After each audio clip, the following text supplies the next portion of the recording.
السلام عليكم أحبابي ميول بأجوكتان وإذن سلامي كسو دوادا جنال كيغا دورس جيا هديات كو عصبتا فضلا جنال كسبسكراب سار موقاكن لقري ونشي شير قري قار كمد أصحاب تادا هدوا وعينو هالكاني كسو قدبنينا موقالدي أنسو ودني وأها يوترين برولوبسي قيبتدي ugu بيسي إن شاء الله بإذن الله كريم قيبتان ugu بيسي يوترين برولوبسي waxaanu ku soo falaqayn doonaa sidee lagu ogaan karaa soo raacsinka minka haddaba sideen ku ogaan karnaa soo raacsiga minka waa in dhakhtarku uu sameeyaa fiisito miskeed isagoo dareemi kara minku uu soo durqay ama in uusan soo bixin wuxuu ku dareemi karaa oo kaliya ama lagu ogaan karaa waa taabasho tanjibal waxaa la sameyn karaa fiisito haddaba sidee loo daaweeyaa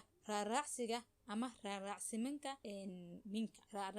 minka sidee loo daaweeyaa raacsiga minka ama uterine prolapsiga sidee loo daaweeyaa insha Allah biidmillahi kariim halkan kala soco haddii aad ku cusub tahay channelkeena subscribe inoo saar muuqaalkan la garay haddii aad kamid tahay asxaabtii hore inoo la joogtayna muuqaalkan la garay una share garay laba kamid ah asxaabtaada waad mahadsantihiin daaweynta uterine prolapsiga waxaa loo kala qaadaa laba qaybood koow waa mid qaliin ah in lagu sameeyo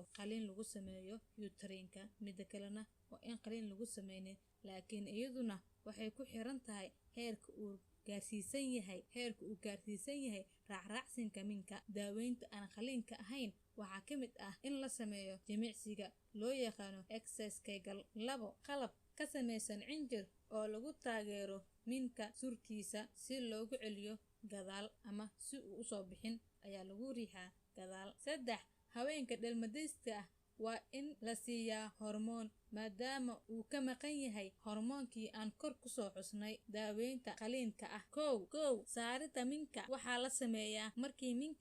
minka oo idil uu ka soo baxo booskiisii loogu talgalay labo minka oo lagu celiyo booskiisa iyadoo la adeegsanayo seedihiisa oo laguna qabanayo shaakaal lagu talagalay haddaba maxay tahay dhibaatada ay keeni karto soo raacsinka minka waxay saameyn ku yeelanaysaa haddii aan la daaweynin ama minka aan la saarin waxay carqalado ku yeelan kartaa kaadi haysta saxarada soo marita saxarada in ay cadaadis ku sameyso sidoo kale sameyn la'aanta in ay sameyn waayaan galmo ama sexual ma laga hortagi karaa